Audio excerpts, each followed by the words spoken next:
penyelenggara acara ngulik bareng. Instrumen falak kali ini yang hari ini hadir yaitu beliau Ustadz Ehsan Hidayat serta peserta yang sekarang hadir ada Mas Ahmad Murtado, kemudian Mas Musyafa dan Mbak Kurniawati. Perkenankanlah saya melanjutkan pertemuan yang kemarin kita bahas yaitu tentang kiblah diagram. Akan tetapi sebelum kita melanjutkan, alangkah lebih afdolnya kalau kita mencari tahu dulu atau membaca ayat-ayat yang berkenaan tentang kiblat.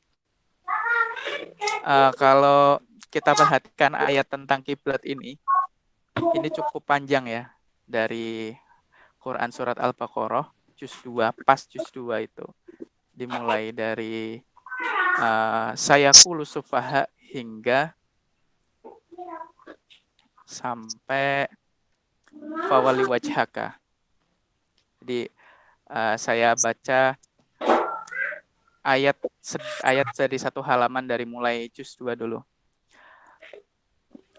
A'udzu billahi minasy syaithanir rajim. Bismillahirrahmanirrahim. Sayaqulus sufaha'u minan nasi ma wallahum aqiblatihim allati kanu 'alaiha. Qulillahil masyriq wal maghrib. Yahdi man yasha'u ila siratim mustaqim. Wa kadzalika ja'alnakum ummatan wasatan takunu syuhada'a 'alan nas litakunu syuhada'a 'alan nasi wa yakuna ar-rasulu 'alaikum syahida. Wa ma ja'alna al-qiblata allati kunta 'alaiha illa lina'lama man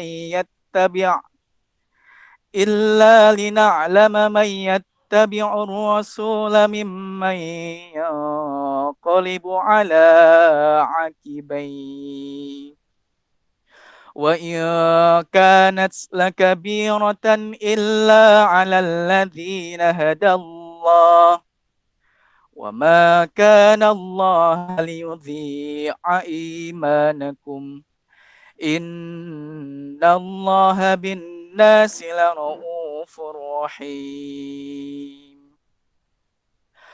Qad dara taqalluba wajhika fis samaa falanuwalliyannaka qiblatan tardaha fawalli wajhaka syatral masjidil haram wa haitsu ma kuntum fawallu wujuhakum syatrah wa innal ladzina utul kitaba la ya'lamuna annahul haqqu mir rabbihim wa ma Allahu bighafilin amma ya'malun. Shadaqallahul adzim. Karena ini ayatnya berlanjut lagi kemudian di bawah masih panjang, namun kita juga pembahasan masih panjang, jadi kita cukupkan dengan sekian. Baiklah, kita lanjutkan pembahasan kita tentang kiblah diagram. Ini mungkin bagi peserta kalau misalkan ingin belajar tentang Rasul kiblat dan pengukuran arah kiblat yang dasar, kita bisa lanjutkan di pertemuan yang lainnya. Kalau misalkan ada kesempatan pribadi, insya Allah akan saya sampaikan. Baiklah, apa sih kiblat diagram gitu? Kiblat diagram ini pada dasarnya adalah hampir sama dengan alat pengukur arah kiblat manual lainnya, yaitu berupa alat yang bisa menentukan arah matahari atau bayangan matahari yang kemudian nanti akan dilihat bayangannya yang menunjukkan arah kiblat. Bedanya kalau misalkan arah alat-alat lainnya itu menggunakan bayangan selisih azimut, kalau ini kiblat diagram tanpa menggunakan selisih azimut. Jadi nanti pada prakteknya itu lebih praktis daripada menggunakan mizwala ataupun istiwa ain. Jadi mengurangi step gitu. Nah, kiblat diagram ini saya bagi menjadi 2 instrumen karena perhitungannya itu cukup rumit. Jadi saya menggunakan aplikasi Microsoft Excel karena saya masih menggunakan basic yang paling basic perhitungan algoritmanya. Yang kemudian hasilnya nanti akan saya aplikasikan pada alat yang bernama kiblat diagram ini. Jadi data yang dihasilkan dari Microsoft Excel ini nanti kita bikin keluarannya pada tabel di sini. Ini bersifat lokal. Jadi kalau misalkan ini dipindah tempatnya, kita harus menggunakan data yang baru. Nah, nanti seberapa besar cakupannya kiblat diagram ini ya, nanti akan saya jelaskan. Oke, yang selanjutnya. Jadi kiblat diagram itu tadi ada 2, yaitu yang Microsoft Excel yang aplikasi, yang kemudian yang kedua adalah yang alat kiblat diagram yang manual. Sekarang yang kiblat diagram Microsoft Excel. Ini tampilannya seperti ini. Ini ada tampilan, kemudian ada tabel hasil, ada rumus rasul kiblatnya, dan ada rumus data mataharinya. Jadi saya mengambil data matahari per jam selama 1 tahun. Jadi per jam selama 1 tahun. Jadi nanti deklinasi matahari dan equation of time-nya tercatat secara rapih per jam selama 1 tahun. Jadi insya Allah nggak ada deklinasi dan equation of time yang memiliki ihtiyat yang terlalu panjang atau interval yang panjang. Oke, langsung saja saya tampilkan ini cara menggunakannya ya. Kemarin sudah tahu belum? Jadi cara menggunakan kiblat diagram Microsoft Excel ini cukup dengan mengganti posisi lintang bujur. Kalau ini lintang bujur maka silahkan kalau mau diganti. Akan tapi kalau saya ini menggunakan acuan dari Google Earth. Jadi acuan dari Google Earth ini juga dipakai oleh guru kami di UIN Wali Songo Semarang, yaitu Kiai Selamat Hambali, dengan data sekian. Lintang 21 derajat, 25 menit, 21,04 detik atau 0,3 detik, beda-beda ya. Kalau bujurnya 39 derajat, 49 menit, 34,33 detik. Nah, ini ada ketinggian tempat dan tahun. Ketinggian tempat ini berhubungan dengan nanti waktu terbit terbenam. Karena di sini di data kiblat diagram ini juga berkaitan dengan data terbit terbenam. Kalau misalkan acuannya adalah nggak ada data terbit terbenam, maka di sini akan tercantum juga data sampai jam melebihi jam terbenam. Misalkan jam 19, jam 20 itu ada. Tapi kalau kita punya batas ketinggian tempat, nanti kita bisa menghitung data terbit dan tenggelam matahari. Kemudian di sini juga ada tahun. Tahun ini sebenarnya saya bikin untuk mempermudah saja. Karena sebenarnya bisa ini tidak usah dibuat tahun, akan tetapi karena kalau misalkan kita buat tahun 2020 ini kabisat, nanti berubah kabisat. Nah, kalau data tahun 2020 nanti otomatis ada tanggal 29 Februari. Tapi kalau tahun Basitoh nanti tidak ada ini masalah data 29 Februari. Di sini nanti tercatat. Nah, itu nanti ada perbedaan antara kiblat diagram yang manual dengan yang Excel. Jelas yang Excel ini lebih fleksibel dan lebih mudah digunakan secara perhitungan. Akan tetapi nanti dalam prakteknya ini tidak bisa digunakan. Kita perlu yang namanya alat. Setelah tampilan, kita hanya perlu mengubah lintang dan bujurnya saja ya berarti ya, 2 ini. Nanti ada hasilnya di sini ada azimut kiblat. Kemudian di sini ada kiblat diagram yang nanti bisa dibuat ke dalam alat kiblat diagram. Kalau mau lihat secara jelas tabel rasul kiblatnya, nah kita pindah ke halaman selanjutnya. Ini ada hasil Jadi saya gunakan per bulan, ini per tanggalnya juga ada. Ini masih tahun 2020 ya. Saya rubah ke tahun 2021. Apa sih? 2021.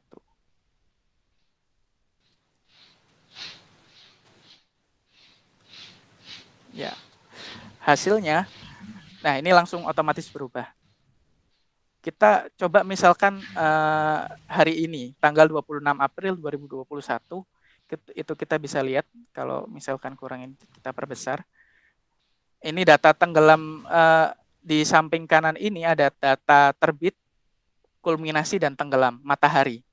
Jadi otomatis nanti tercatat di sini. Misalkan ini tanggal 26 April 2021. Ini Rosdul Kiblatnya tadi terjadi pada jam 14:39. Nanti ini ada prakteknya, yang video yang saya akan tampilkan nanti. Saya praktek tadi jam 14:39, atau kalau di dalam alatnya nanti nggak ada 14:39, adanya 14:40. Karena skalanya itu per 5 menit. Jadi per 5 menit waktu jam. Jadi ada jam 10, 10:05, 10:10. Kalau 14 lebih, adanya 14:40. Oke, jadi tadi Rosdul Kiblat lokal terjadi pada jam 14:40. Kemudian di sini saya juga ada rumus. Rumus ini saya gunakan rumus Rosdul Kiblat yang saya yang saya kembangkan dengan mentor saya waktu itu, namanya Mas Andi Pangerang Hasanuddin. Beliau sekarang ada di LAPAN, Lembaga Penerbangan Antariksa Nasional, yang alhamdulillah saya berkesempatan untuk belajar kepada beliau juga tentang masalah rumus-rumus ini, yang kemudian saya juga mendapatkan rumus usul kiblat 2 kali dalam 1 hari, dan ini bisa diterapkan di di daerah mana saja, termasuk daerah kutub. Nanti kita coba mengulik bisakah aplikasi ini menghitung usul kiblat di daerah misalkan Norwegia atau Denmark. Padahal itu matahari hanya ada di sekitar ufuk saja di sana. Bisa atau tidak. Oke, kemudian yang selanjutnya ada rumus kiblah diagram. Ini pembentukan ininya ya, bentuk dari alatnya. Nah, filenya terlalu besar jadi agak sulit. Jadi saya menggunakan rumus diagram untuk membuat sebuah data. Jadi dalam astronomi atau matematika secara umum ya, rekayasa data adalah hal yang sangat normal. Jadi kita bisa membuat data sesuai apa yang kita inginkan, namun itu tidak tidak menyalahi aturan-aturan logika yang sudah ada. Nah, saya mencoba untuk membuat data kiblah diagram ini sebisa mungkin sama dengan hal kenyataan. Jadi mulai deklinasi matahari, kemudian saya buat jadi data kiblah diagram. Kemudian di sini juga saya menggunakan, tentunya kalau menghitung arah kiblat kita membutuhkan yang namanya data matahari. Di sini ini tidak manual, saya masukkan otomatis. Ini algoritmanya saya menggunakan algoritma Genmuse yang versi high accuracy. Jadi setiap sukunya itu ada sekitar 100 rumus. Ada 100 rumus dari ini data matahari, sehingga menurut saya perhitungan yang dihasilkan dari sini cukup akurat. Jadi rumusnya sangat panjang. Ini sampai 3 digit ini. Sampai 3 digit ya. Sampai D. Jadi kalau di Excel itu kan ada misalkan A1 selnya ya. Ini sampai 3 digit. Jadi saking banyaknya selnya jadi sampai 3 digit. Kemudian ada data terbit tenggelam, ini terkait dengan batasan waktu yang bisa digunakan untuk menghitung kiblah diagram.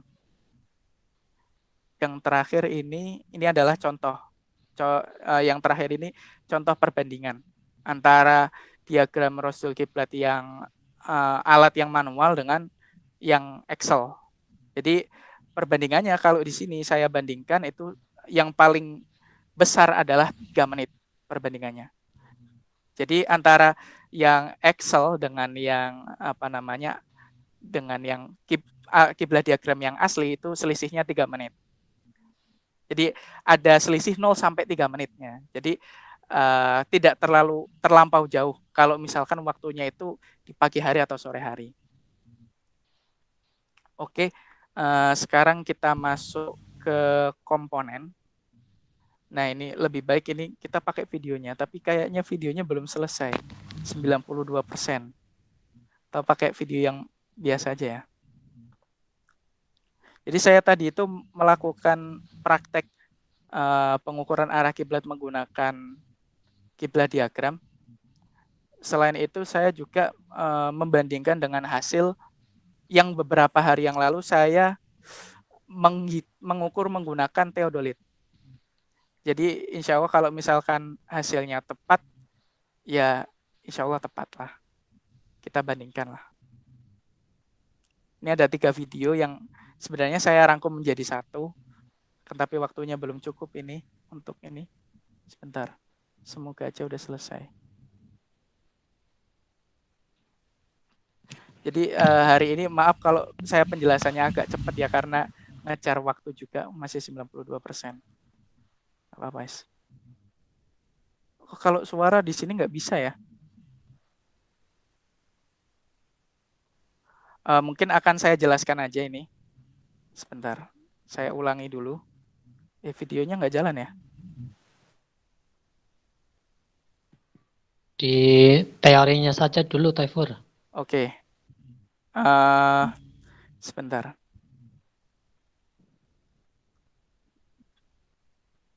Terlalu banyak buka ini jadinya lemot.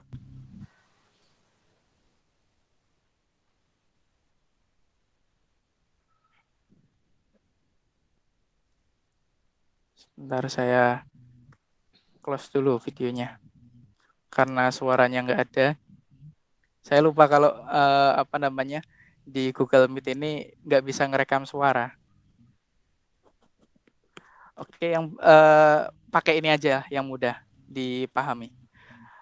Jadi di modul juga sudah saya terangkan secara detail tentang komponen kiblat diagram. Komponennya hampir sama dengan alat pengukur arah kiblat lainnya. Ini ada genomon. Genomon itu tongkat yang digunakan untuk nanti mencetak bayangan atau arah kiblat. Matahari, maaf. Kemudian yang kedua ini ada bidang dial yang itu nanti bisa diputar-putar. Bidang dial itu tertera sudut-sudut dari rasul kiblat. Nanti datanya ada di sini. Data kiblat diagramnya ada di bidang dial. Kemudian yang ketiga ini ada penunjuk arah dan jam atau rule kalau dalam astrolab. Ini memang saya mengambil konsep penunjuk arah dan jam ini dari astrolab. Jadi kalau misalkan di istiwa N itu nggak ada penunjuk arah dan jam, saya menggunakan ini untuk mencetak nanti fungsinya ada 2, penunjuk arah dan jam ini. Kita nanti bisa menggunakan arah dan jam ini untuk tahu kapan waktu rasul kiblat. Yang kedua ini untuk menunjukkan arah kiblatnya. Terus yang keempat itu ada bidang datar dan tanggal. Bidang datar ini digunakan kalau misalkan kita hanya menggunakan di lantai saja, itu dimungkinkan timbul kesalahan kalau nggak ada bidang datar ini. Karena nanti kita akan mencetak yang namanya bayangan. Nah, bayangan itu harus dicetak dengan bidang yang datar. Jadi harus benar-benar horizontal, nggak boleh ada kemiringan. Nah, ini juga nantinya ada kaki dial. Kaki dial ini digunakan untuk meninggikan atau merendahkan dari alat. Jadi nanti tidak terjadi adanya kemiringan. Jadi nanti kita juga butuh water pass. Kalau misalkan tempatnya itu ada di sudut miring. Kalau hanya tempat yang datar nggak masalah. Oke, sekarang cara penggunaan.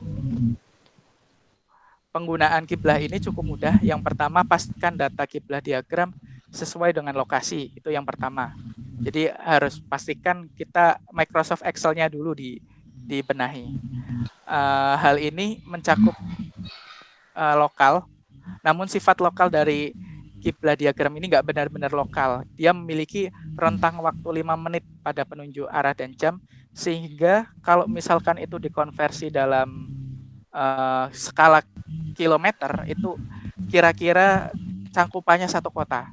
Itu saya hitung kalau Semarang itu cukup untuk digunakan di wilayah Semarang dan sekitarnya. Oke, yang kedua, tempatkan kiblat diagram pada bidang datar, jadi nggak boleh miring. Untuk membuat bidang pada alat tersebut adalah dengan menggunakan bantuan waterpass, seperti yang saya katakan tadi.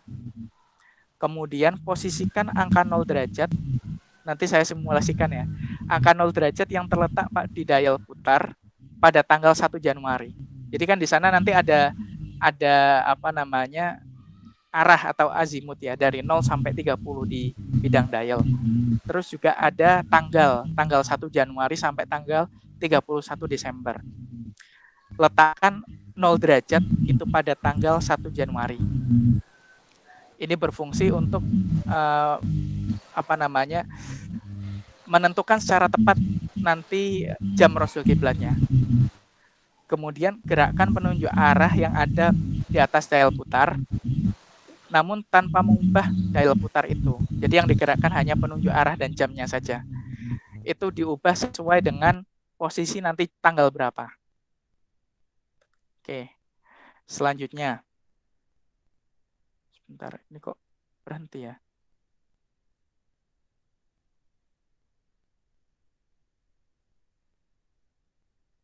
Sebentar, ini kok nggak jalan. Oh ya. Oh. Cek ya, suaranya masih ada kan ya? Cek cek.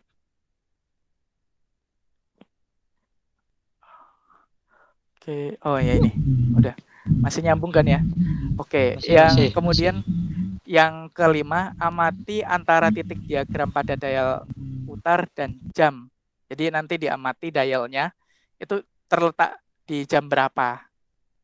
Kemudian tunggu pada jam yang sudah tertera di situ, lalu kita tinggal arahkan penunjuk arah itu pada apa namanya, posisi di mana bayangan itu ada. Nanti saya tunjukkan di videonya atau simulasi pakai inilah, pakai Corel Draw. Sebentar. Oh, ini sudah selesai videonya. Nanti saya terangkan secara ini melalui di sini.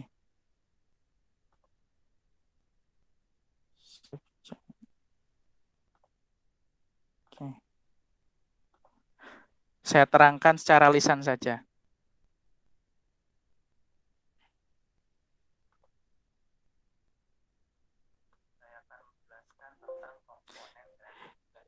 Suaranya masuk nggak?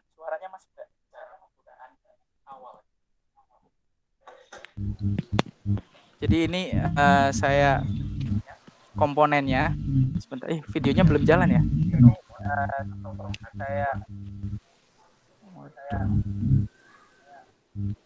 Oke. Ini ada yang namanya jarum arah. Ini ada. Sebentar kok videonya nggak jalan. Dial putar.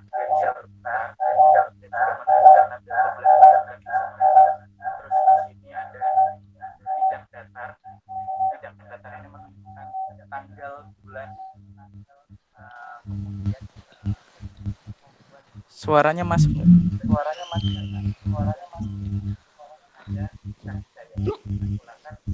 Suaranya rendah, Fur. Memang sebentar. Buat rekan juga kami buat ya. Tapi kali ini kita buat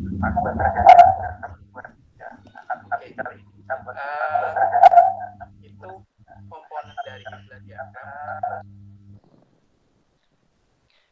Mending ini aja, teorinya aja diselesaikan. Nanti videonya bisa dikirim di grup. Oh ya, sebentar ya. Kayaknya kalau video saya nanti kirim ke grup aja ya. Iya, iya. Soalnya muter video di grup ini Agak di Google Meet ini agak berat, Fur. ya agak berat emang. Saya contohkan pakai ini aja Corel biar lebih mudah. Corel Draw.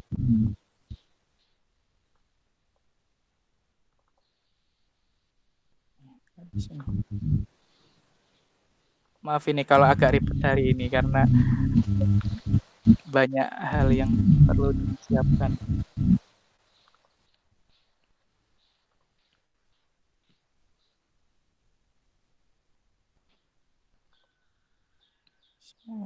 Modul ini.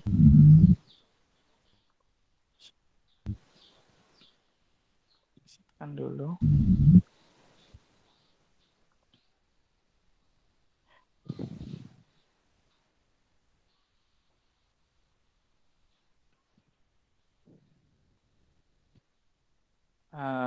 Mohon tunggu sebentar.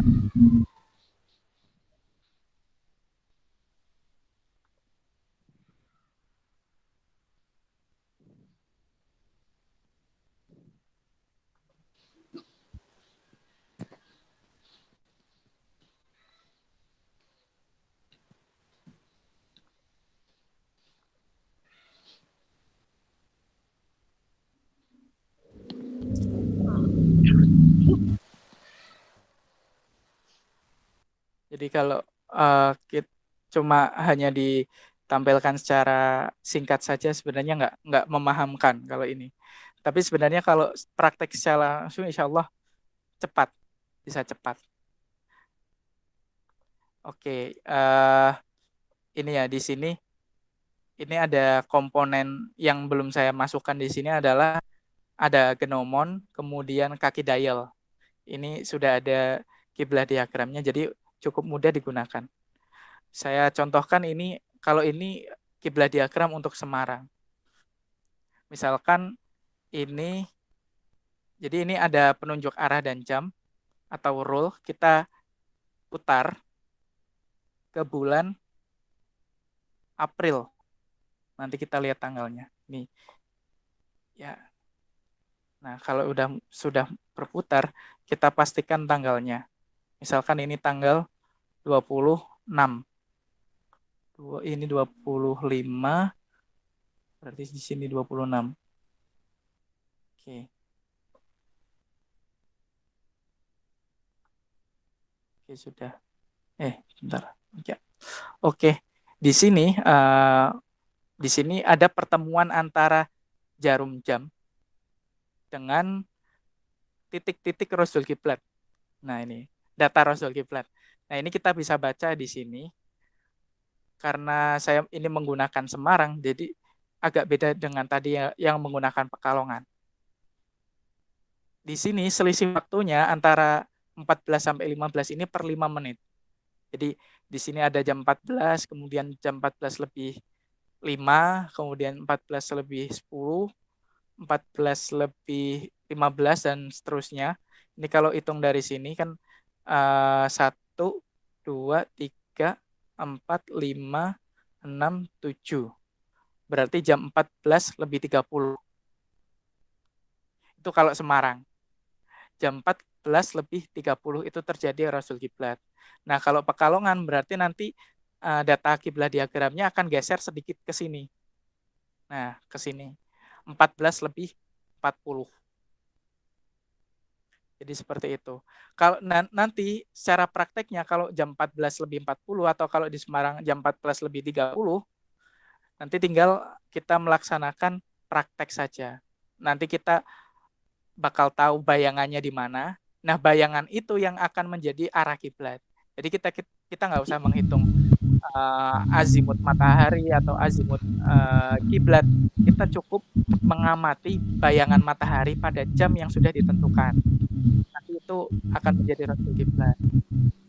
Dan hasilnya insya Allah tidak beda jauh dengan arah kiblat yang ditentukan dengan teodolit.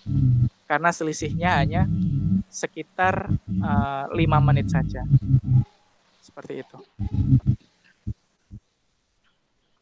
Oke, nanti videonya saya kirimkan kalau misalkan nanti ada pertanyaan bisa ditanyakan. Nah, di sini kita bisa lihat ada tabel yang naik turun ya. Tabel yang naik turun kadang di bawah ke atas sampai puncak, kemudian turun lagi. Ini sebenarnya hampir sama dengan data deklinasi matahari. Akan tetapi kalau rasul kiblat itu lebih bervariasi. Misalkan di sini ya, kita misalkan sini tanggal berapa ini? Oke. Misalkan di sini saya gunakan tanggal 4 Januari. Tanggal 4 Januari ini nanti rasul kiblat akan terjadi pada pukul 9, 9.55, 9.50, 9.45, 9.40, 9.35. Jadi rasul kiblat akan terjadi pada pukul 8:35. Jadi setengah 9. Nanti kita jam setengah 9, kita cukup mengamati arahnya, terus kita bikin garis. Nah, itu rasul kiblat. Jadi sebenarnya secara praktek ini tinggal menggerakkan penggarisnya ke arah jam yang dituju. Misalkan tanggal 4 Januari, ketemu jam 8:35. Nanti kita amati 8:35 akan menghasilkan bayangan. Nah, bayangan itu nanti di garis, itulah arah kiblat. Jadi prosesnya cukup mudah. Walaupun prakteknya itu memang banyak. Seperti kita harus menyiapkan kiblat diagram datanya dulu, terus kita mengubah dari Excel. Akan tapi kalau kita udah punya datanya, itu cukup mudah digunakan. Karena sifat kiblat diagram ini hanya sekedar kiblat verifikator, maka ya seperti astrolab tidak bisa digunakan di semua tempat kecuali astrolab yang universal ya. Sama, ini kiblat diagram konsepnya sama kayak astrolab. Jadi dia bersifat lokal, dia kalau mau dipindah ya harus diganti datanya. Makanya kita membutuhkan 2 alat. Ada aplikasi, ada alat yang manual. Nah, alat yang manual itu fungsinya ganda. Ada fungsi rasul kiblat, ada fungsi mizwala. Jadi kita nggak hanya menggunakan rasul kiblat saja, tapi kita juga menggunakan konsep mizwala dalam perhitungannya. Itu untuk kiblat diagram. Kemudian ini kalau misalkan peserta belum paham bisa ditanyakan mengenai bagaimana cara prakteknya ya, karena memang sebenarnya banyak yang harus dijelaskan, tapi waktunya sedikit. Oke, yang selanjutnya ini ada kelebihan dan kekurangan. Ini kok nggak bisa ini ya. Sebentar.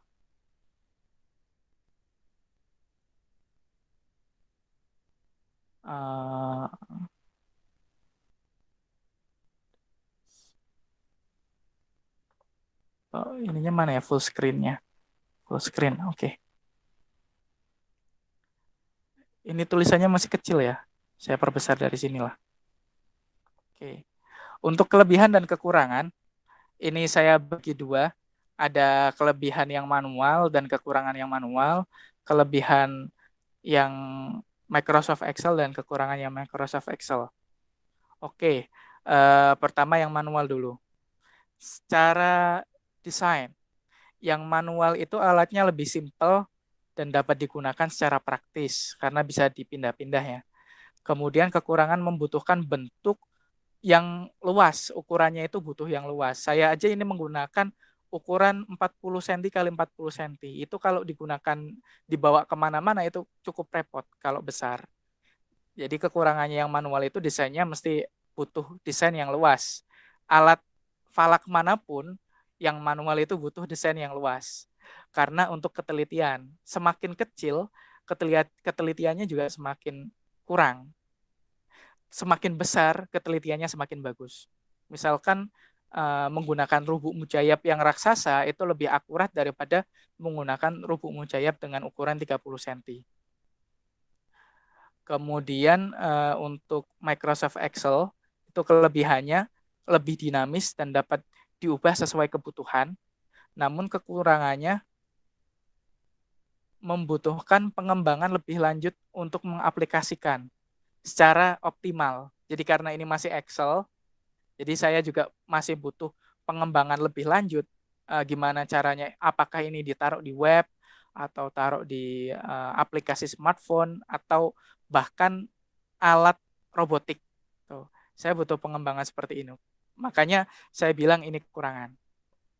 Oke, selanjutnya ada pemakaiannya. Yang manual itu dapat digunakan secara langsung di lokasi karena memiliki bentuk fisik. Kekurangannya hanya dapat digunakan di suatu lokasi saja pada satu data saja. Kemudian kalau Microsoft Excel dapat digunakan di berbagai tempat dengan merubah data lintang bujur sesuai keinginan kita. Tetapi kekurangannya hanya bisa digunakan dalam aplikasi saja, nggak bisa digunakan secara fisik.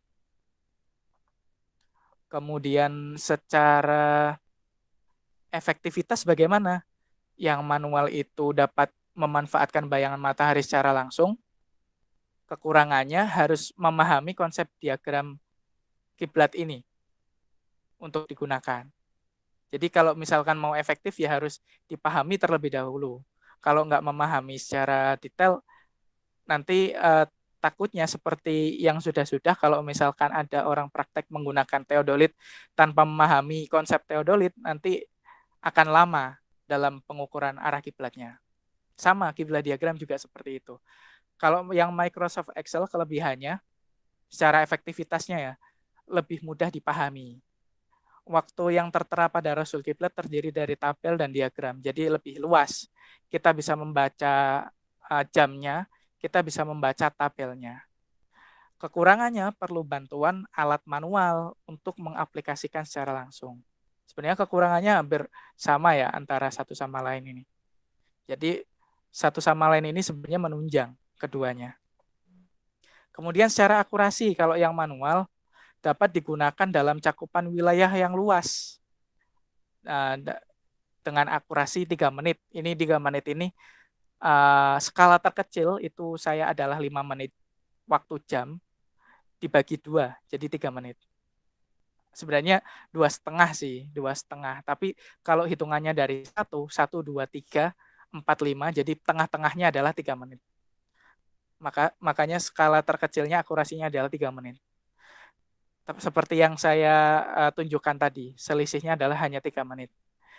Kemudian kekurangannya perbedaan 3 menit dapat melemahkan tingkat ketepatan.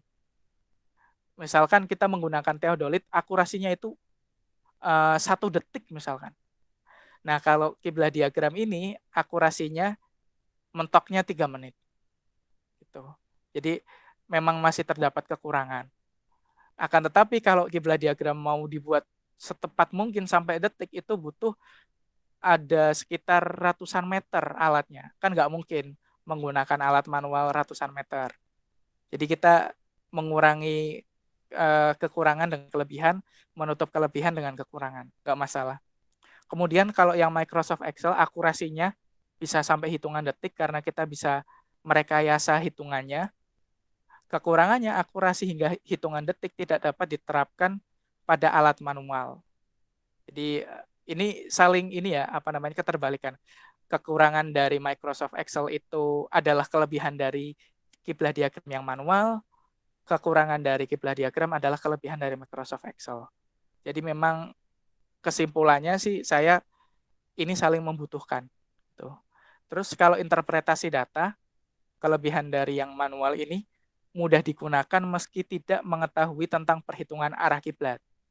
Jadi kita tanpa mengetahui arah kiblat, asalkan itu datanya sudah sesuai semua, insya Allah kita bisa menentukan arah kiblat. Kekurangannya membutuhkan kejelian untuk membuat data tersebut akurat. Seperti yang di sini, ini kalau data di Corel Draw itu kita bisa perbesar. Akan tapi kalau alatnya secara langsung kan nggak bisa diperbesar. Mata kita yang harus melihat secara detail. Jadi melihat ini apakah ini 8/35 atau 8/40 atau bahkan kalau di akurasi tengah-tengahnya berarti 8/38. Itu kita butuh akurasi yang sangat detail. Butuh kebiasaan lah untuk menentukan ini. Kemudian yang Microsoft Excel, masalah interpretasi data, kelebihannya dapat dikombinasikan antara tabel dan diagram sehingga mempermudah membaca data, interpretasi data. Kekurangannya harus memahami konsep aplikasinya terlebih dahulu untuk bisa menginterpretasi data. Yang terakhir di presentasi saya kali ini, masalah pengembangan. Sebentar saya perkecil karena ini. Ya. Alat ini masih bisa berpotensi untuk dikembangkan. Meskipun saya sendiri sebenarnya ingin mengembangkan, hanya saja mungkin butuh waktu ya untuk membuat ini bisa lebih digunakan di alat-alat lainnya. Seperti misalkan diagram Rasul Kiblat bulan dan bintang.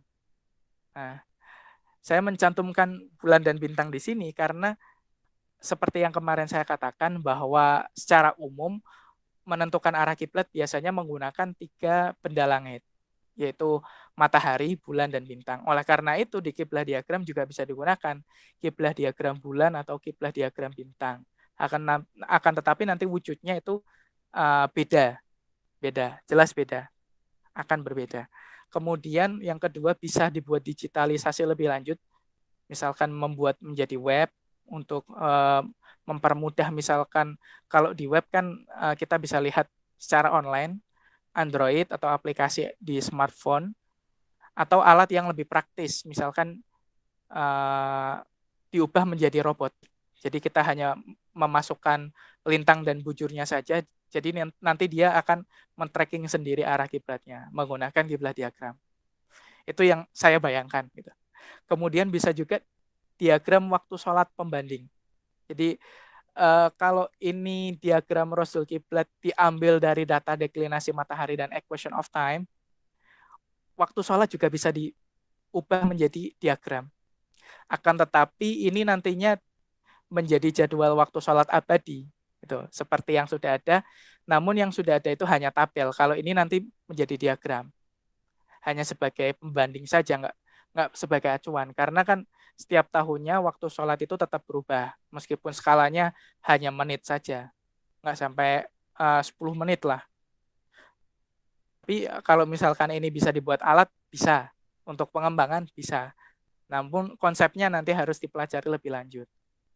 Kemudian yang terakhir itu kiblah indikator. Mungkin alat ini bisa dijadikan tambahan saja dalam alat-alat yang sudah ada. Misalkan di Astrolab itu menambahkan kiblah diagram, hanya tabelnya saja, nggak usah sampai detail alatnya. Atau di Mizwala atau di Istuwain itu bisa. Ini yang saya namakan dengan kiblah indikator. Nah, kiblah indikator ini saya lihat dari alat-alat kiblah diagram, alat-alat kiblat pada abad pertengahan yang kebanyakan mencantumkan kiblat indikator pada alat-alat tersebut. Jadi ya harapannya ke depan kalau misalkan ini bisa dimasukkan dalam alat-alat tersebut, insya Allah bisa. Hanya sebagai verifikator saja. Tuh. Akan tetapi verifikator itu justru yang paling penting. Karena kalau kita misalkan istilahnya kalau dalam fikih kurang yakin dengan perhitungan kita, maka kita harus melakukannya 2 kali. Kalau kurang yakin lagi, kita melakukan 3 kali. Kalau kurang yakin lagi, 4 kali dan seterusnya. Nah, kalau dalam sains itu adalah menunjukkan kehati-hatian. Dalam fikih kan juga ada yang namanya kehati-hatian atau ihtiyat. Dalam mengukur kiblat juga seperti itu, harus ada yang namanya ihtiyat. ihtiyatnya menggunakan kiblat diagram atau rasul kiblat. Seperti itu. Itu saja yang dapat kami sampaikan untuk materi kiblat diagram ini. Kalau misalkan penjelasannya terlalu cepat, nanti kita bisa jelaskan secara terpisah. Sekarang saya ingin coba mengaplikasikan kiblat diagram di wilayah utara. Di wilayah misalkan kita cari koordinat tempat yang itu mendekati kutub utara. Sebentar, saya buka Google Earth dulu.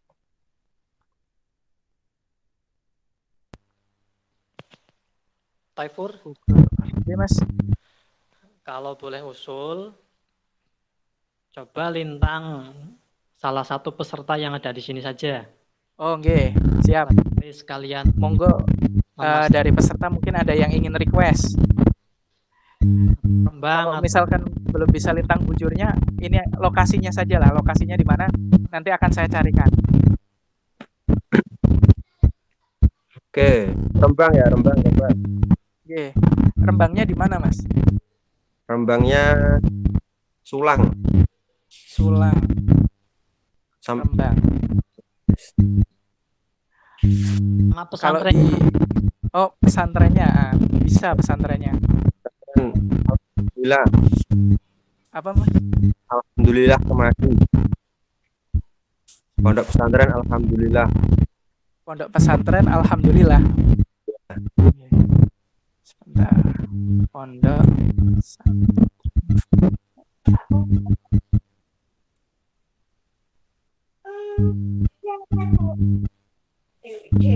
Oke, ada di sini.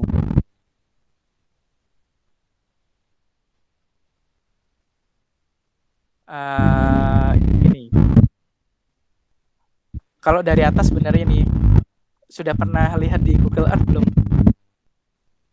Ini kan ada masjid ya ini ya. Masjid. Mungkin bisa kita Masjid Baitus Salam benar? Dekat situ ada Masjid Baitus Salam. Betul, Masjid Kemaki. Kita coba di sini ya. Kita nggak pakai Google Earth-nya, tapi kita pakai lintang bujurnya saja untuk menentukan kiblat diagram di sini. Oke, ini misalkan nggak bisa.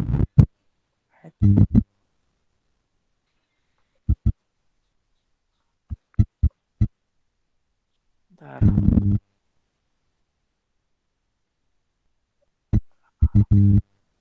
Lintang kebaca. Bentar. Oke.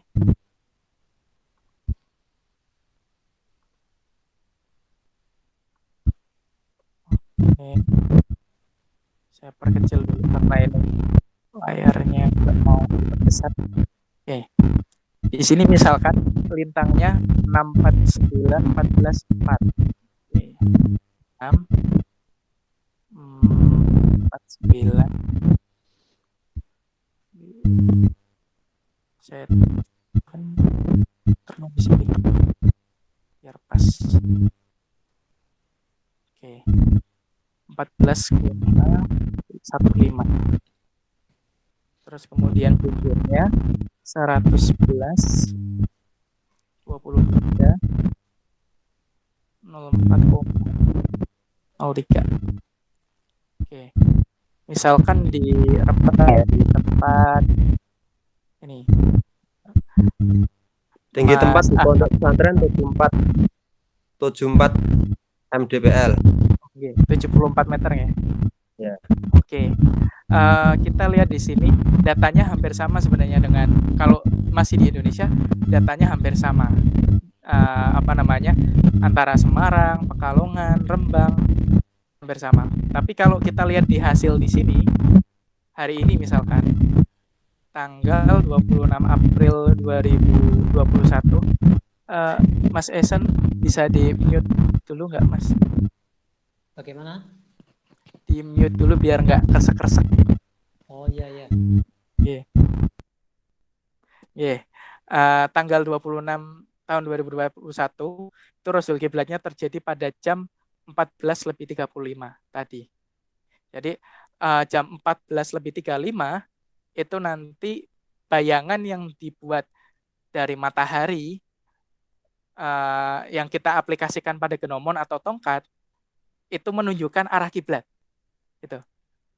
Atau besok ini kalau jenengan pengen memastikan ya, tanggal 27 itu jam 14:39. Jam 14:39 itu jenengan bisa menggunakan tongkat misalkan, itu bayangan yang dihasilkan dari tongkat itu menunjukkan arah kiblat. Kita jadi nggak usah menghitung arah kiblat lagi, cukup dengan menggaris bayangan yang dihasilkan tongkat. Dengan catatan tongkatnya itu lurus dan dia berdiri di apa namanya di Bidang datar. bidang datar ya, jam 14:39. Nah, kalau kiblat diagram ini sebenarnya hanya untuk membuat praktis dari praktek ini gitu. Jadi kalau ini hanya ada data rasul kiblatnya saja, tapi kalau kiblat diagram itu sudah ada tongkatnya, sudah ada bayangannya, jadi kita tinggal menggaris dari arah kiblatnya. Tuh. Insya Allah akurat lah. Karena ini ketelitiannya kalau nggak salah, kalau rasul kiblat itu antara 0 sampai 20 menit busur. Jadi nggak sampai 1 menit. Nah, kalau nggak sampai 1 menit itu cukup akurat. Nah, kalau 1 menit kan kalau di Falak itu selisihnya bisa sampai 110 km gitu. Tapi malah ada yang namanya toleransi arah kiblat. Nah, menurut Prof. Thomas Jamaluddin, toleransi arah kiblat itu yang bisa dihitung, bisa dikatakan nggak usah dirubah lah. Itu selisihnya sampai 5 derajat. Bahkan sampai 5 derajat. Jadi kenapa seperti itu? Karena kan kita menghadap itu nggak cuma di satu arah. Badan kita aja nggak menghadap di satu arah, tapi kita punya sudut tersendiri. Makanya 5 derajat itu cukup untuk kira-kiranya itu menghadap kiblat. Ada ihtiyatnya lah. Ihtiyatnya itu 5 derajat. Jadi kalau ada arah kiblat yang selisihnya nggak sampai 5 derajat, itu nggak dirubah, nggak masalah. Nah, masalahnya di masyarakat itu kebanyakan lebih dari 5 derajat, bahkan 10 sampai 20 derajat. Itu yang perlu kita edukasikan untuk bukan merubah ya, tapi memberitahu bahwa arah kiblat itu ya ke sini gitu. Nggak cuma sekedar ke arah barat, akan tetapi ada arahnya tersendiri. Nah, sebenarnya apa sih hikmah dari pengukuran arah kiblat itu? Itu kan yang dipertanyakan ya. Kalau saya bandingkan ya, misalkan di sini ada ini cukup yang membuat saya seperti kagum ya. Saya misalkan Barcelona. Barcelona itu kotanya memiliki struktur Barcelona. Barcelona, Spain. Barcelona itu memiliki struktur kota yang terintegritas satu sama lain. Jadi tatanan kotanya sudah dibentuk dengan sedemikian rupa rapih gitu. Nah, kalau misalkan masjid-masjid di dunia ini mengukur menggunakan perhitungan arah kiblat yang tepat, itu kalau kita tarik dengan Google Earth atau perbesar atau bahkan tatanan kotanya lah, itu nanti bisa membentuk struktur kota yang rapih, sangat rapih, membentuk lingkaran yang pusatnya adalah Ka'bah. Ini ada hikmah tersembunyi sebenarnya. Yang ketika saya lihat seperti Barcelona, sebentar, ini gambarnya masih loading.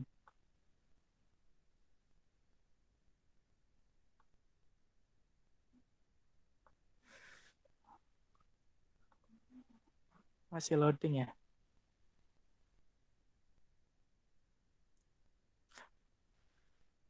Gambarnya belum muncul. Oke, tunggu sebentar.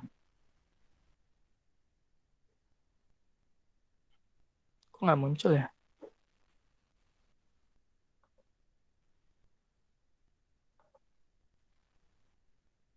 Atau dari sininya? Ini saya masih tersambung kan ya? Masih tersambung kan ya? Masih, Mas. Oh ya. Berarti ini laptopnya ini yang masih loading. Loading. Oke. Jadi intinya di Barcelona itu memiliki apa namanya, arsitektur kota yang sangat rapih. Oh ya, keluar ini.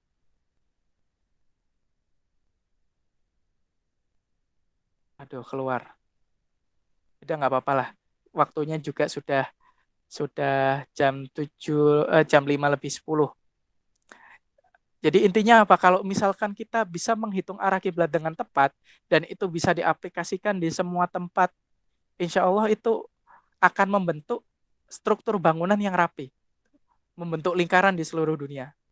Meskipun nggak semua hal mengarah ke kiblat ya, tapi setidaknya masjid itu sudah rapih gitu loh. Itu hikmah yang tersembunyi di dalam pengukuran arah kiblat dengan tepat. Jadi kalau kita istilahnya ingin mencapai masyarakat yang madani itu artinya yang beradab dan menggunakan ilmu pengetahuan sebagai dasar kehidupannya dalam menjalani hidup. Yang tentunya ilmu pengetahuan di sini ada integrasi antara Al-Quran dengan ilmu pengetahuan alam, itu nanti akan terjadi harmonisasi. Salah satunya ada di arah kiblat ini, terjadi harmonisasi di masalah arsitektur bangunan. Itu hikmah dari pengukuran arah kiblat seperti itu. Demikian yang dapat kami sampaikan. Kurang lebihnya mohon maaf. Sekian dari saya. Wabillahi taufik wal hidayah. Wassalamualaikum warahmatullahi wabarakatuh. Waalaikumsalam. Mungkin sedikit Mas untuk tanya jawab ya, kalau ada waktunya. Saya Mas. Mas Murtado, monggo silakan. Tadi dari penjelasan panjenengan kan ada koreksi arah kiblat tadi sebesar 5 derajat ya. Ya, 5 derajat itu 5 derajat itu kurang dari perhitungannya, atau misalkan ketemunya azimut kiblatnya kan misalkan arah kiblatnya 24 derajat, itu kurang dari 24, 5 kurang dari 24 atau 5 lebih dari 24 atau kedua-duanya. Ya, kalau keterangan dari Prof. Thomas Jamaluddin ini saya mengutip dari Prof. Thomas itu, beliau praktek menggunakan Rasul Kiblat Global 5 hari sebelum dan sesudah. Hasilnya itu pengukuran arah kiblat ketika Rasul Kiblat Global itu sekitar 10 menit sebelum dan 10 menit sesudah. Itu kalau dikonversi 5 menit sebelum dan 5 menit sesudah. Itu kalau dikonversi dalam derajat itu bisa juga ke arah utara 5 derajat, ke arah selatan 5 derajat. Jadi 10 derajat. Tapi ya ini hanya toleransinya saja. Tapi kalau mengukur arah kiblat itu ya tetap kita menggunakan patokan yang paling tepat gitu.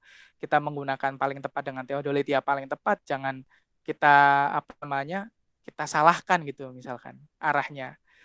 Kan ijtihad itu semampu kita. Kalau kita mampunya dengan menggunakan yang paling tepat ya harus menggunakan yang paling tepat. Tapi kalau kita bisa yang paling tepat, kenapa kita pakai metode yang tidak tepat gitu. Jadi itu hanya toleransinya saja, dan ini untuk memperkecil problem di masyarakat. Misalkan di masyarakat itu arah kiblatnya sudah disakralkan, misalkan kita hitung misalkan arah kiblat di situ ternyata selisihnya hanya 5 derajat. Nah, kemudian mereka nggak berkenan untuk dirubah. Oke, karena toleransinya 5 derajat nggak apa-apa gitu. Tapi kalau misalkan berkenan ya harus dirubah gitu. Di situ nanti ada letak moderasi beragama. Jadi ada toleransi di situ yang masih kita bisa maklumi lah. Namun kan ada juga praktisi ilmu falak yang harus dirubah dan harus mengikuti cara saya. Ada yang seperti itu. Namun kalau saya pribadi melihat masyarakat yang sedemikian rupa dalam misalkan berbeda-beda dalam hal keilmuan, ya kita harus menyesuaikan juga. Kalau misalkan berkenan dirubah, ya dirubah. Kalau nggak berkenan dan itu memang arah kiblatnya masih dalam cakupan toleransi, nggak dirubah nggak masalah. Seperti itu. Itu yang saya alami selama menjadi praktisi arah kiblat. Ya, terima kasih Mas Toibor atas jawabannya. Jadi 5 derajat ke utara, 5 derajat ke selatan gitu. Tapi kalau lebih dari itu, kalau 10 derajat ya nggak boleh gitu. Ya. Bukan berarti 10 derajat itu boleh kedua-duanya, tapi kalau misalkan masih ke utara 5 derajat ya boleh, ke selatan 5 derajat ya boleh. Tapi lebih akurat, lebih bagus. Konsep dalam fikih kan seperti itu. Ya.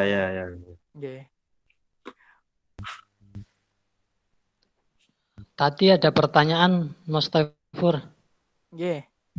Ada angkat tangan dari Mas Musyafa tadi. Oh iya, monggo silakan Mas Musyafa. Untuk tinggi tempat menghitungnya atau mengetahuinya dari mana, Seth? Kalau tadi lintang bujur kan dari Google Earth ya. Kalau tinggi tempat. Kalau di Google Earth itu juga ada elevansi atau tinggi tempat. Jadi kalau misalkan kita pengen menghitung tinggi tempat di Google Earth itu ada juga elevansinya. Kalau yang di PC loh ya, di bawah sebelah kanan itu ada tulisannya elef itu menunjukkan ketinggian tempat. Atau kalau misalkan nggak ada ya kira-kira saja.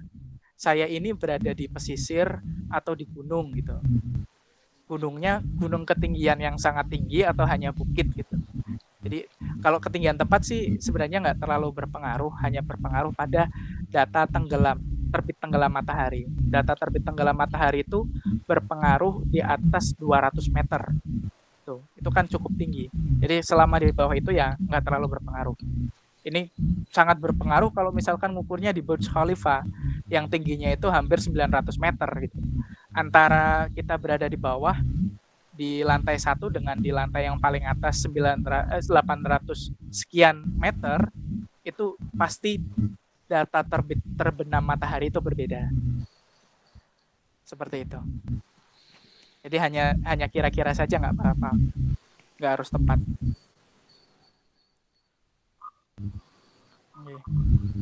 Sekalian mau menambahi ini Mas Taifur.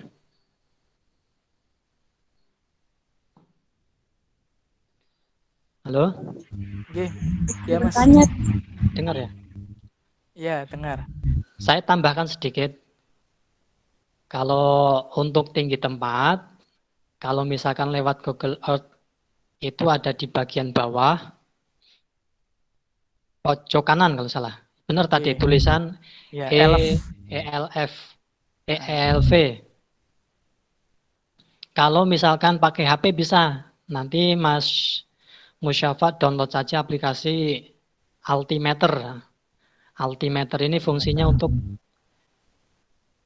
menentukan tinggi tempat. Nanti ada di Play Store. Kemudian sekilas tentang arah kiblat. Kalau dari sejarahnya itu unik. Jadi dari buku yang pernah saya baca gini, tulisannya David King ini, dulu ada orang mencantumkan arah kiblat itu hanya derajatnya saja. Nggak sampai di menit, nggak sampai di detik. Cukup di derajatnya. Jadi bisa kita ketahui bahwa perkembangan penentuan arah kiblat ini memang dari hal yang sederhana atau hal yang mudah dijangkau, mudah digunakan. Nah, sampai sekarang ini banyak berlomba-lomba karena kemajuan teknologi kan semakin maju, semakin pesat. Jadi alangkah ya tidak apa-apa karena itu sebagai usaha untuk memantapkan. Kalau dulu mungkin di derajat, wah derajatnya ini sudah mantap ya udah. Kalau sekarang mungkin masih derajat kurang mantap. Jadi harus sampai menit, sampai detik. Ya mungkin itu ya. Monggo silakan Mbak Kurni tadi mau bertanya. Ingin bertanya, Mas, kedengaran nggak suaranya? Kedengaran. Kalau misalnya menggunakan alat Mas Soifur itu apakah masih perlu putar sejati? Kemudian itu kan ada bidang dial putar sama bidang untuk kalender ya. Kok didesain antara kalender sama bidang putarnya itu beda? Maksudnya enggak, kalau misalnya di alat-alat yang lain yang aku amati tuh biasanya digabungin antara bidang putarnya sama bidang kalendernya gitu. Apakah itu memang semata-mata untuk desain atau memang ada fungsi lain kok dibedakan gitu? Oke, yang pertama ya, nggak usah menentukan utara sejati karena sejatinya waktu yang ditunjukkan Rasul kiblat itu sudah menunjukkan arah kiblat. Jadi kita nggak usah menunjukkan arah sejati. Bahkan kalau kita sudah mengetahui arah Rasul kiblat, kita bisa mengetahui arah sejati dari arah kiblat itu. Misalkan contoh, arah kiblatnya kan 294. Nah, kita dial putarnya itu dirubah ke arah 294. Nah, arah nolnya itu arah utara sejati. Jadi konsepnya dibalik. Kita menentukan arah sejati dari Rasul kiblat. Bukan menentukan Rasul kiblat dari arah sejati, arah utara sejati. Seperti itu. Terus yang kedua, masalah kalendernya kenapa dipisah? Karena ini saya konsepnya itu ada dua hal. Konsep untuk mengetahui tanggal dan konsep untuk mengetahui arah gitu. Jadi kalau ibaratnya kalau dalam perhitungan matematis itu nggak cuma X, Y, tapi ada X, Y, Z. Ada variabel ketiga. Nah, kalau variabel ketiga kita hanya menggunakan satu data saja, dial putar itu nggak bisa diputar, nanti arahnya itu nggak bisa maksimal gitu. Kita nggak bisa mengarahkan nggak secara leluasa. Tapi kalau misalkan kita bisa merubahnya itu, jadi kan tadi ada tahapan kita taruh 0 derajatnya itu tanggal 1 Januari. Itu baru diputer, arah jarum jamnya baru diputer. Nah, baru setelah selesai, kita tunggu tanggalnya, kita tunggu jamnya. Jamnya itu baru kita putar dial putarnya, terserah kita. Itu mau diarahin ke arah azimut kiblatnya 294 atau 294 dirubah ke 0 juga bisa. Jadi fungsinya yaitu untuk membuat lebih fleksibel saja. Tuh. Karena kalau itu nggak bisa diputar, ya nanti jadinya agak kaku juga.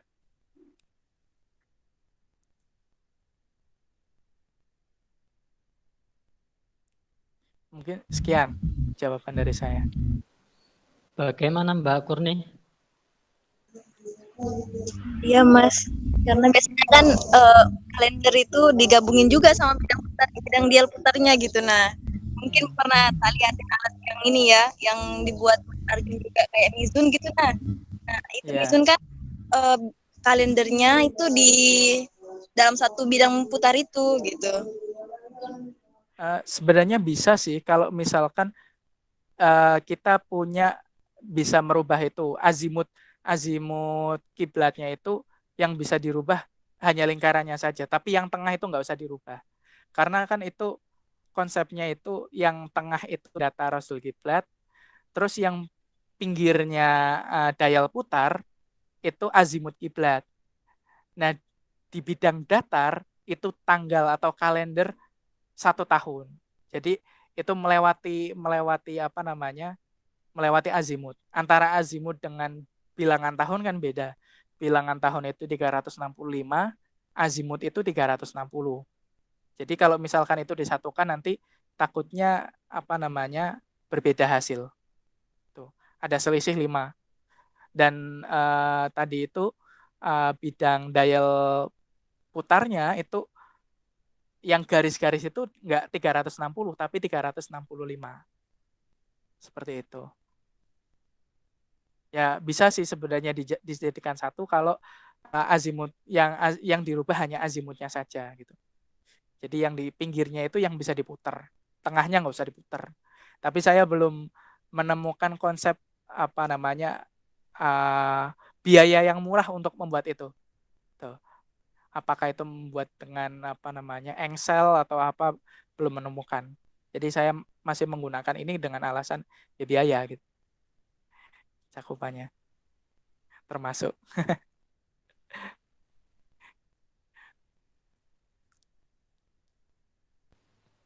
Oke, bagaimana Mbak Kurni? Ada lagi? Sementara itu dulu, Mas. Yeah. Ada yang lain? Ngomong belum maghrib? Boleh tanya lagi ya? Oh Iya, iya, monggo iya. silakan. Kemarin dari penjelasannya Mas Toifer kan untuk pengukuran itu apa arah kiblat yang menggunakan kompas kan itu kan Yeah. harus ada koreksi. Nah, Mm. memang kalau kompas kan tidak kurang akurat lah misalkan untuk pengukuran arah kiblat lah.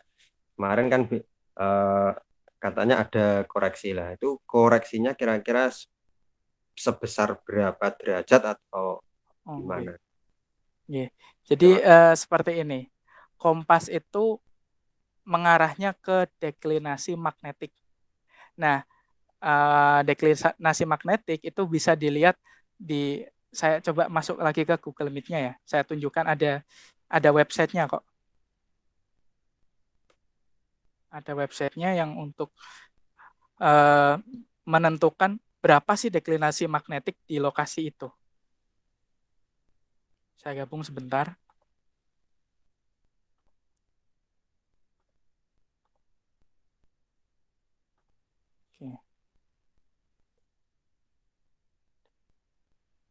Kalkulator. Nah, bisa milih salah satu ini webnya, itu bisa dilihat di magnetic declination atau di sini saya pakai magnetic field calculator. Jadi nanti di sini kita memasukkan lintang bujurnya, nanti di situ akan ada koreksi magnetiknya. Atau kalau di sini magneticdeclination.com ya.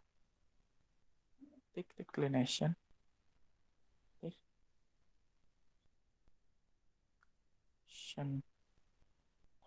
Misalkan.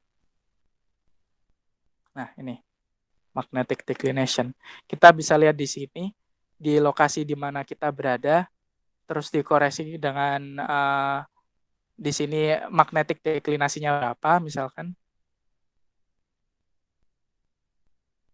Nah, ini ada magnetic declination 0 derajat 43 menit gitu. Jadi kalau misalkan kita berada di tanah lapang, misalkan kita berada di Purwokerto ya, ini di sini karena langsung ditunjukkan itu lokasi Purwokerto. Koreksi magnetiknya itu 0 derajat 43 menit. Artinya nanti dari kompas itu arah utara sejati itu sekitar 43 menit ke utara. Akan tetapi ini kalau berada di tanah lapang. Kalau di gedung itu beda lagi gitu. Ada koreksi tambahan lagi. Tapi itu koreksinya lebih rumit karena berhubungan dengan gaya magnet yang ditimbulkan oleh gedung. Banyak besi misalkan, atau kalau di hutan atau gunung itu kita menjumpai banyak sumber-sumber alam yang berhubungan dengan besi, itu berpengaruh. Makanya kompas itu, apalagi kompas yang murah ya, kompas yang mahal aja masih butuh yang namanya magnetic declination. Kita butuh misalkan kalau kompas yang akurat itu ada yang namanya kompas geodetik. Ada juga ya kompas geodetik. Yang satunya yang terbaru yang ingin saya teliti, mungkin ini untuk tesis saya nanti, yaitu yang namanya girokompas. Saya juga belum lihat alatnya ini. Jadi insya Allah rencana tesis saya itu tentang menentukan arah kiblat di lokasi yang nggak ada cahayanya. Kalau misalkan kita ngukur kiblat itu di masjid itu gampang gitu. Gimana kalau ngukur kiblat itu di kedalaman tanah? Contohnya di basement, atau kalau bahasa Indonesianya sekarang rubanah itu. Banyak mal-mal di Jakarta itu yang membuat masjid itu di lantai 3 basement. Jadi lantai 1, basement 1, basement 2, basement 3. Itu saya bingung ngukur kiblatnya ini gimana gitu. Nah, ini menjadi problem, dan insya Allah kalau ini memungkinkan, insya Allah akan saya angkat menjadi judul tesis. Insya Allah kalau bisa diterima sih, kan belum tentu diterima, dan juga saya belum melihat alatnya secara jelas yang namanya girokompas itu gimana. Dan kalau girokompas ini memang tepat, arahnya bisa mengarah ke utara sejati tanpa terganggu oleh bangunan, ini bisa menjadi solusi ke depannya untuk menentukan arah kiblat. Jadi kita nggak perlu menggunakan matahari lagi, kita perlu cukup dengan kompas dan teodolit. Seperti itu.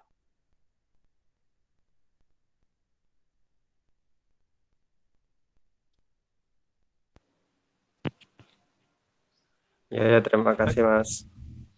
Sami-sami. Sepertinya ini Mas Taifur waktunya sudah mau maghrib. Hampir maghrib ini. Iya, ini Ya, sekalian Rembang 2 menit lagi sudah buka ini Mas. Oh iya. Ini sekalian ini ya, informasi sedikit untuk pertemuan selanjutnya berarti nanti hari Sabtu. Hari Sabtu ini sudah masuk Volvel. Yeah. Jadi untuk materi Mas Taifur hari ini sudah habis. Nah, nanti kalau misalnya ada pertanyaan-pertanyaan yang masih banyak, nanti bisa di grup saja. Siap. Untuk pertemuan selanjutnya nanti hari Sabtu. Yeah. Oke, ya mungkin itu saja ya untuk pertemuan hari ini. Semoga kita bisa mengambil manfaatnya. Amin ya rabbal alamin. Amin ya rabbal alamin. Silakan Mas Taifur tutup. Gimana? Sudah buka ya Rembang ya? Oh ya. Maaf ini. Mas Taifur bisa ditutup lagi. Terima kasih atas perhatiannya dan mohon maaf atas kekurangannya. Saya akhiri wabillahi taufik wal hidayah. Wassalamualaikum warahmatullahi wabarakatuh. Waalaikumsalam warahmatullahi wabarakatuh. Terima kasih Mas Mbak. Seperti biasa Mas Taifur di screenshot dulu. Screenshot dulu. Oke, siap. Sebentar. Masuk. Kamera Kemarin aktif. belum saya kirim ya. Kamera diaktifkan. Mas Ruslan. Masih. Oh, nggih. Ya. 1, 2, 3.